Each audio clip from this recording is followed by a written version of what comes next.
ప్రేక్షకులకందరికీ స్వాగతం. నా పేరు స్వామి వెంకటేష్. ఈరోజు నేను అందించబోతున్నటువంటి వీడియో ఒక గృహానికి స్థల ఎంపిక ఏ విధంగా చేయాలి అనే విషయాన్ని ఈరోజు వీడియోలో మీకు పూర్తి వివరంగా నేను అర్థమయ్యేటట్టు చెప్పే ప్రయత్నం చేస్తున్నాను.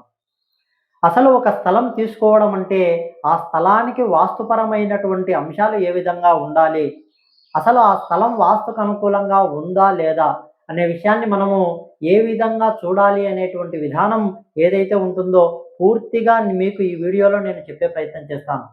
చాలామంది తెలియక అంటే ఎలా పడితే అలా స్థలాలు తీసుకోవడం, అందులో గృహ నిర్మాణాలు చేయడం, తర్వాత తీవ్రమైనటువంటి వాస్తు దోషాలు ఎదుర్కోవడం జరుగుతూ ఉంది.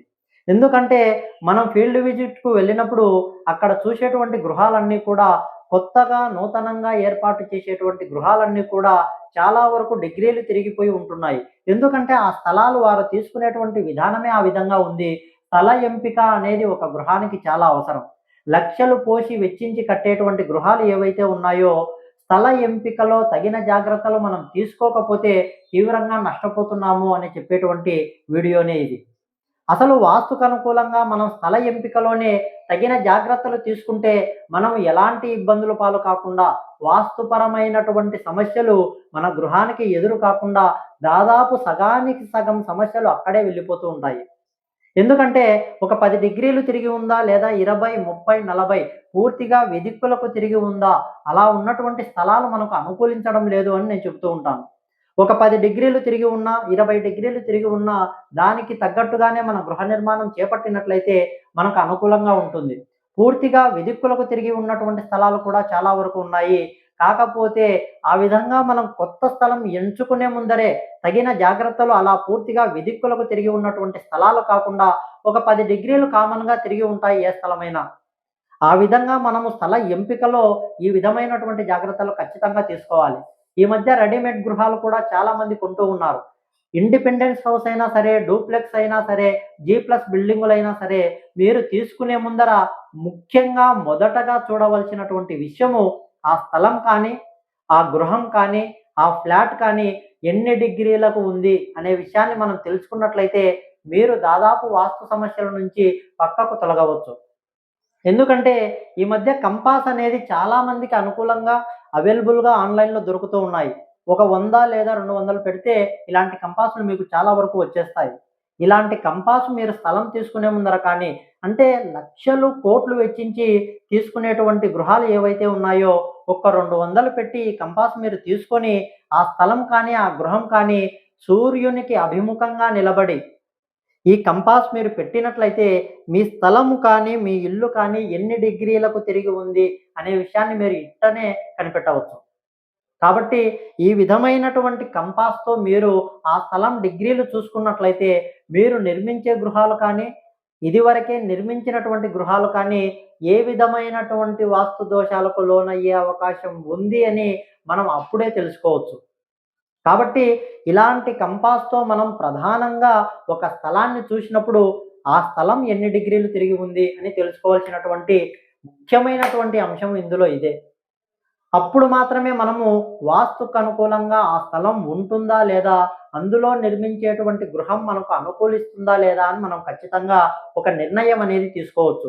అంతేకాదు ఒక స్థల ఎంపిక అనేటువంటి విషయంలో మనము దానికి ఎలాంటి వీధి చూపులు ఉన్నాయి, ఎలాంటి వీధి పోట్లు ఉన్నాయి, లేదా ఆ స్థలాలలో మూలలు ఏవైనా సరే పెరగడం కానీ, తగ్గడం కానీ జరిగాయా?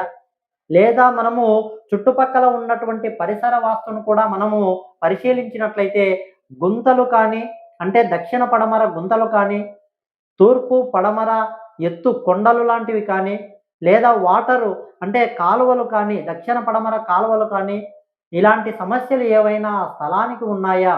దీనినే స్థలాభావము ఏ విధంగా ఉంది అని మనము చూసుకున్నట్లయితే మనము ఏ విధమైనటువంటి వాస్తు దోషాల నుంచి బయట పడవచ్చు. అంటే కొన్ని స్థలాలలో ఈ స్థలాలు మనకు లేకుండా ఉంటేనే బాగుంటుంది, ఈ స్థలంలో గృహ నిర్మాణం మనం చేపట్టకుండా ఉంటేనే బాగుంటుంది అనే ఒక నిర్ణయానికి రావాలి అంటే ఇలాంటి వాస్తు పరిసరాలు అంటే పరిసర వాస్తు మొత్తం కూడా మనము పరిశీలించినప్పుడు, అంటే మన ఇంటి లోపల నిర్మించేటువంటి వాస్తుపరమైనటువంటి నిర్మాణాలు ఏవైతే ఉన్నాయో వాటిని మనం మార్చుకోవచ్చు. పరిసర వాస్తును మార్చాలంటే అది అయ్యే పని కాదు కాబట్టి స్థల ఎంపిక చేసుకునే ముందరే మనం ఇలాంటి జాగ్రత్తలన్నీ కూడా తీసుకుంటే మనకు బాగుంటుంది. ఒక గృహాన్ని, కొత్త గృహాన్ని మనం ఎంచుకునే ముందర ఇలాంటి జాగ్రత్తలు తీసుకుంటే మనకు, మన కుటుంబానికి తగిన అభివృద్ధి ఉంటుంది అని నేను చెప్తూ ఉంటాను. కాబట్టి ఈరోజు ఈ వీడియోలో ఎలాంటి స్థలాలు ఉండకూడదు, ఎలాంటి స్థలాలు మనకు యోగిస్తాయి అనే విషయాన్ని మీకు పూర్తి క్లియర్‌గా చెప్తాను. ఎందుకంటే చాలామంది వాస్తు ప్లానింగ్‌లు ఇచ్చే ముందర, తీసుకునే ముందర కూడా ఆ స్థలం ఎన్ని డిగ్రీలకు తిరిగి ఉందో తెలియకపోతే ఇచ్చేటువంటి వాస్తు ప్లానింగులన్నీ కూడా పూర్తిగా నష్టపరుస్తాయని నేను చెబుతూ ఉంటాను. అందుకే ముందు మనం స్థలం ఎంచుకునే ముందర ఆ స్థలం ఎన్ని డిగ్రీలకు ఉంది, ఆ స్థలం మనం తీసుకోవచ్చా లేదా అని ఒక సెకండ్ ఒపీనియన్ తీసుకుంటే మరీ ఉత్తమంగా ఉంటుందని నేను చెబుతూ ఉంటాను.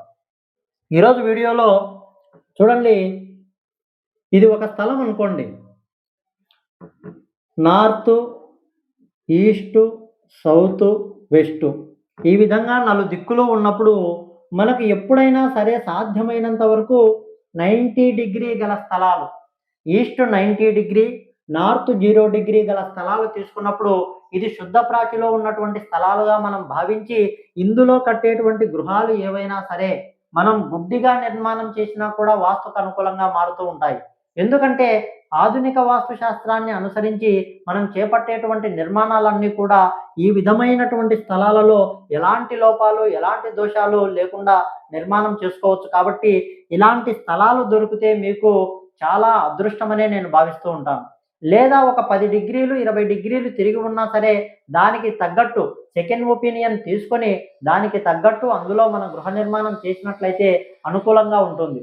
సాధ్యమైనంత వరకు మీరు చూడండి, ఎలాంటి లోపాలు ఉండకూడదు అనే విషయాన్ని మీకు చెబుతాను. ఎప్పుడైనా సరే మీ ఇంటికి పరిసర వాస్తును మనం పరిగణలోకి తీసుకున్నట్లయితే దక్షిణ వైపు గుంతలు, పడమర వైపు కానీ దక్షిణం వైపు కానీ ఇలాంటి గుంతలు అనేటువంటివి ఆ స్థలానికి ఉండకూడదు.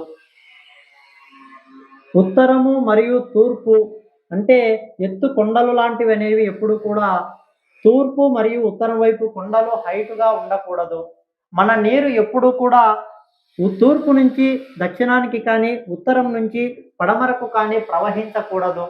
ఎందుకంటే మన పైభాగం నుంచి ఎప్పుడైనా సరే మన అవుట్‌ఫ్లో అనేది తూర్పు వైపు కానీ ఇలా ఉత్తరం వైపు కానీ టోటల్ మనకు ఎప్పుడైనా సరే మొత్తం ఈశాన్యం వైపు కానీ ప్రవహించే విధంగా ఉంటే మరీ మంచిది అని నేను చెబుతూ ఉంటాను.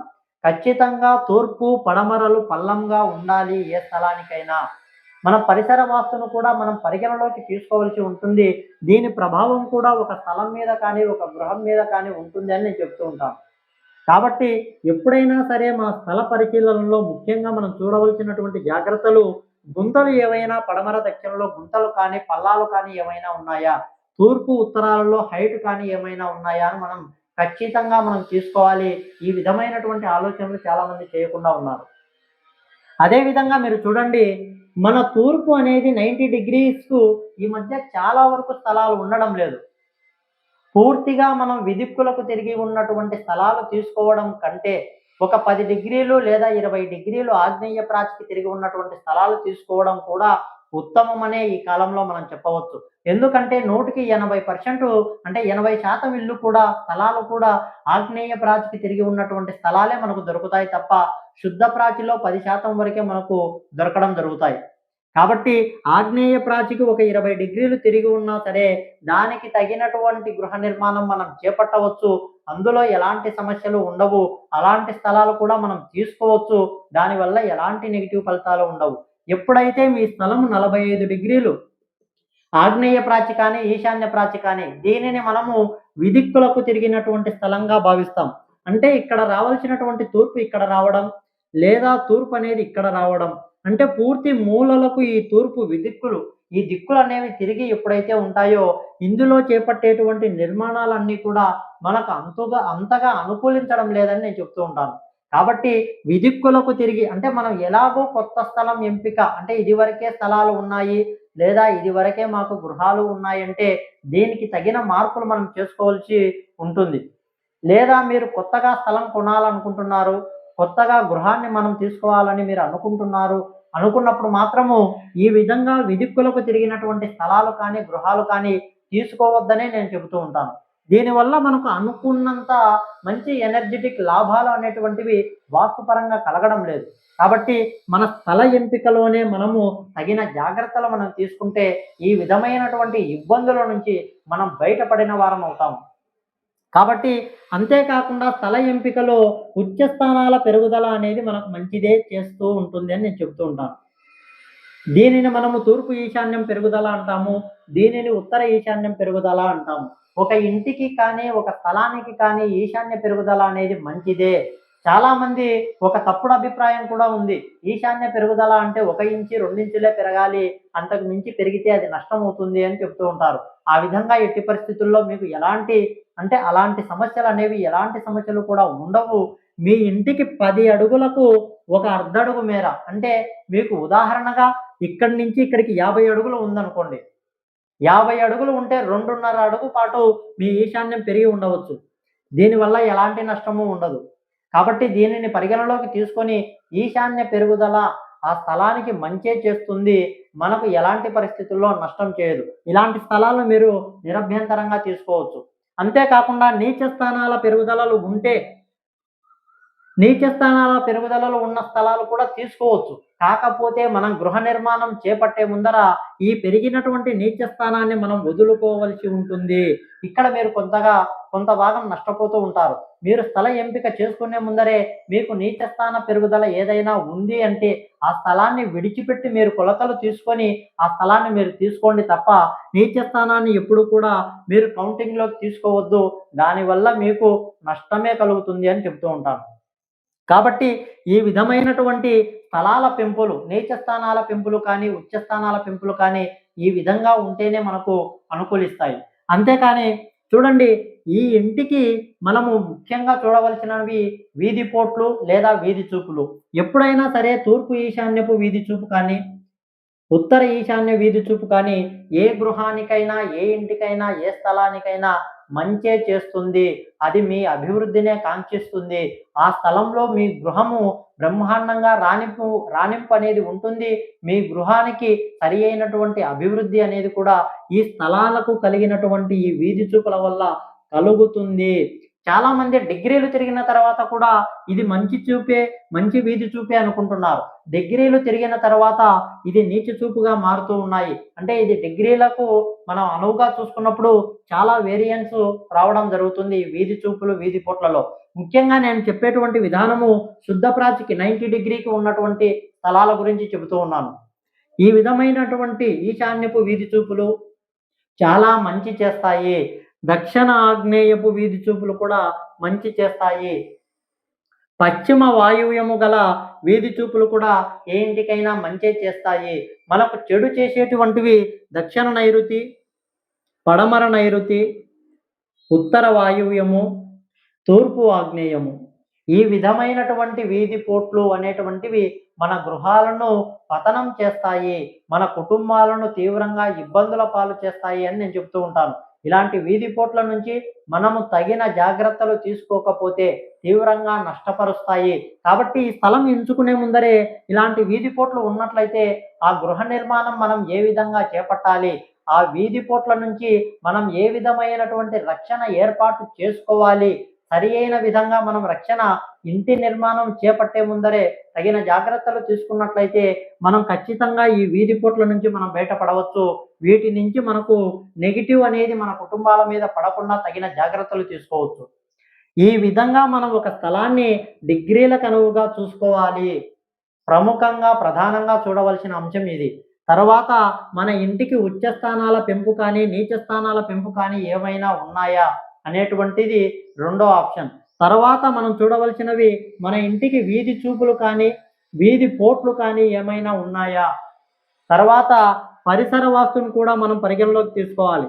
దక్షిణ పడమరలు గుంతలు, పల్లము ఏమైనా ఉన్నాయా, తూర్పు ఉత్తరాలు ఎత్తుగా గుట్టలు ఏమైనా ఉన్నాయా, అక్కడ పడేటువంటి నీరు ఉత్తరము తూర్పు వైపు ప్రవహిస్తుందా లేదా పల్లం అనేది తూర్పు ఉత్తరాలలో ఉన్నాయా లేదా, ఈ స్థల ప్రభావము ఏ విధంగా మన గృహం మీద పని చేస్తుంది అనేటువంటి అంశాలను మనము ఖచ్చితంగా ఇలాంటి అన్ని అంశాల మీద కూడా మనం పరిగణలోకి తీసుకోవాలి. తీసుకోకపోతే లేదా ఇది వరకు మీకు ఇలాంటి స్థలాలు ఉంటే దానికి తగ్గ ప్లానింగ్ మనం తీసుకొని ఆ గృహాన్ని వాస్తుకు అనుకూలంగా మనం మార్చుకుంటే బాగుంటుంది. మీరు ఈ విధంగా పూర్తిగా మనకు అనుకూలించని స్థలాలు మీరు తీసుకున్నట్లయితే, తీసుకొని కూడా మీరు తీవ్రమైనటువంటి ఇబ్బందుల పాలే అవుతారు తప్ప, అది మీ కుటుంబానికి ఎట్టి పరిస్థితుల్లో మంచిది చేయదు అని నేను చెబుతూ ఉంటాను. ఇన్ని విధాలుగా ఈ స్థలాలు వాస్తుకు అనుకూలంగా ఉన్నాయా లేదా అని మనం తెలుసుకోకపోతే, చాలా వరకు వాస్తు దోషాలు ఇక్కడే మొదలవుతాయి. ఈ విషయాన్ని చాలామంది పరిగణలోకి తీసుకోవడం లేదు. కాబట్టి ఒక స్థల ఎంపిక చేసుకునే ముందర కానీ, ఒక గృహాన్ని మనము ఎంపిక చేసుకునే ముందర కానీ, తగిన జాగ్రత్తలు తీసుకున్నట్లయితే మనం ఇలాంటి ఇబ్బందుల నుంచి బయటపడగలుగుతాం. కాబట్టి ఒక స్థల ఎంపిక అనేది ఏదో ఆషామాషీగా చేసేటువంటి విషయం కాదు. ఒక కొత్త గృహం ఎంపిక అనేది ఆషామాషీగా చేసేటువంటి విషయం కాదు. ఎందుకంటే చాలామంది ఏం జరుగుతూ ఉందంటే, ఇప్పుడు ఇప్పుడు తీసుకునేటువంటి ఫ్లాట్లు కానీ, కొత్తగా నిర్మించేటువంటి స్థలాలు కానీ ఏవైతే ఉంటాయో, వాటి వేసేటువంటి విధానం ఏదైతే ఉంటుందో, పూర్తిగా నీచ స్థానాల పెంపు. అంటే స్థలాలు వృధా కావద్దని, స్థలాలు విడిచిపెట్టనీకి వారికి మనసు ఒప్పక ఎలా బుద్ధి పుడితే అలా స్థలాలు, ఫ్లాట్లు వేస్తూ ఉన్నారు. కాబట్టి మన స్థలం ఎంచుకునే ముందరే సరియైనటువంటి వాస్తు పండితుడి ద్వారా ఒక్క తూరి మీరు చెకింగ్ చేపించుకున్న తర్వాత ఆ స్థలం ఎంపిక కానీ, ఆ గృహాన్ని మీరు తీసుకునేటువంటి విధానం కానీ చూసుకున్నట్లయితే బాగుంటుంది. తర్వాత మీరు అందులో గృహ నిర్మాణం చేపట్టినట్లయితే బాగుంటుందని నేను తెలియజేస్తూ, ఎలాంటి సమస్యలు లేకుండా మీరు ఇలాంటి స్థలాలు కానీ, కొత్త ఇంటి గృహాలు కానీ తీసుకుంటే, వాస్తుకు అనుకూలంగా వాటిని మార్చుకుంటే, వాస్తును నమ్మని వారి గురించి మనం చెప్పేటువంటి విషయాలు ఏమీ ఉండవు. వాస్తును నమ్మి ఆచరించి బాగుపడేవారు మన కళ్ళ ముందు లక్షల మంది ఉన్నారు. కాబట్టి వాస్తును నమ్మండి. వాస్తు ప్రకారం మీ గృహ నిర్మాణం చేపట్టండి. వాస్తుపరమైనటువంటి లాభాలు ఖచ్చితంగా మీరు పొంది తీరుతారు అనేటువంటి విషయాన్ని మీకు తెలియజేస్తూ, ఈ వీడియో మీకు నచ్చిందనే భావిస్తూ, ఈ వీడియో నచ్చినట్లయితే ఖచ్చితంగా లైక్ చేయండి మరియు షేర్ చేయండి. గంట బెల్ ఐకాన్ నొక్కండి. నా మరిన్ని వాస్తుకు సంబంధించినటువంటి వీడియోలు మీకు కావాలి అంటే ఆ ఛానల్లోకి వెళ్ళి మరింత సబ్జెక్టు అంటే ఈ కంటెంట్‌కు సంబంధించినటువంటి మరింత సబ్జెక్టు మీకు నా ఛానల్‌లో అందుబాటులో ఉంటుంది. చూసి మరింత వివరంగా మీరు తెలుసుకునే ప్రయత్నం చేయండి. నా పేరు స్వామి వెంకటేష్, వాస్తు జీవనం. నమస్కారం.